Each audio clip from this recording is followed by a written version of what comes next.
I'm really at a place on this Radiohead drum and bass where I don't know what comes next. I know I've said many times in episodes in the past that I want to put a vocal on top of this, but I really, really like this chord chop sound. This is so cool to me.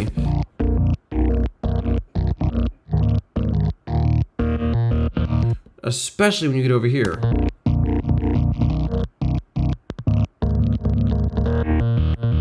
And when you layer that up with the drums,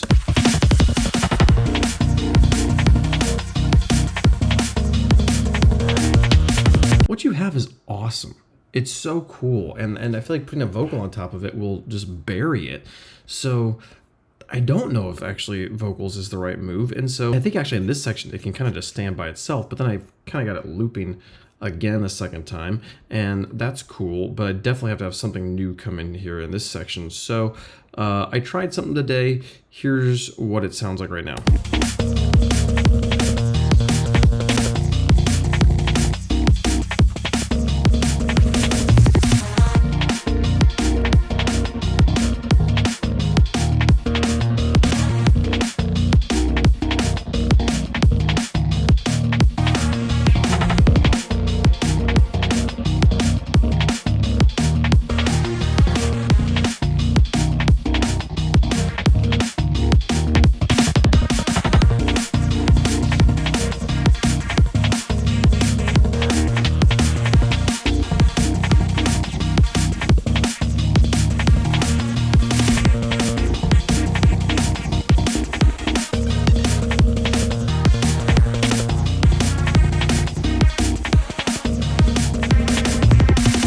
There's things I like about it. I love that little initial moment where it kind of comes in.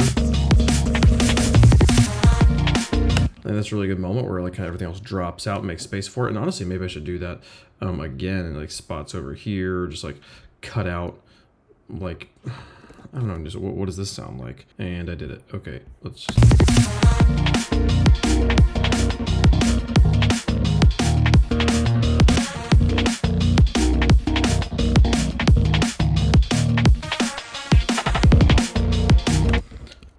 That's not quite right. It is right. It's just, unfortunately, there's nothing here. Well, if I do a little bit of a manual choppage,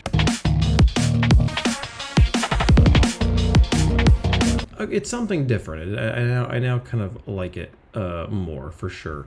Having the little pockets for it to poke out through there. This little sound down here was a Vital sound we made that looks like this. There's a saw wave that's not moving with some... I could... Unfortunately, I've already printed this to audio, so this is the downside of printing to audio is it's harder to fix this later. But yeah, just a saw wave that has a filter attached to the velocity. Someone recommended this in the comments. So the harder you press it, the more open it gets from the top down, which is kind of a quirky thing. And then a second filter here that's attached to the randomness. Just give it a little more difference in shape there on the top end. That's all that's going on with the synthesizer. And then we had some dimension expander, but I wanted it to be kind of tight and snappy, so I put a gate on there. So you know, like dimension expander, like it's expanding the dimension, so it's a little bit more washy. So you put this gate on there, just to, once I stop playing the note, shut it down, and then an echo. Then we printed that sound to audio, and we used Shaperbox to move around it in kind of a chop with just a little audio that we played in. So,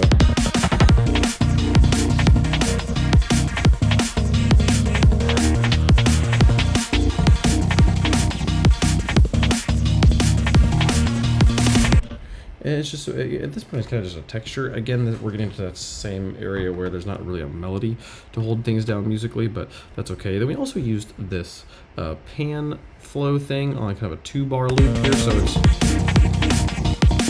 just moving it around, but also more leaning towards the Haas effect than the panning effect. Haas, I think, is just a little bit more of a stereo spreading sort of effect. rather than hand, which is very hard putting things to left and right. I don't know if I'm actually using it correctly here, but it sounded kind of cool. And then similar thing kind of here with this crusher. Just to give a lot of different textures there. It's a little more obvious what that's doing. If I solo the sound and play it here, it's all those ones down there that kind of sound Game Boy are because of that. So yeah, those little pockets definitely make it nice and kind of fun and just different.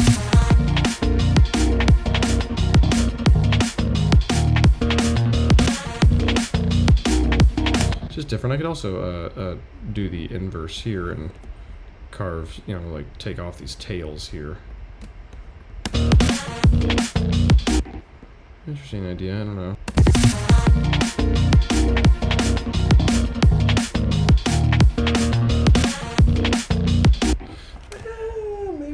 We're completely taking away the echo. Maybe I like that. I don't know. These are things to mess around with tomorrow. It's 2 a.m. I gotta go to sleep. So, yep, that's all we had time for today. Thanks so much for watching. See you guys tomorrow for some more music. Bye-bye.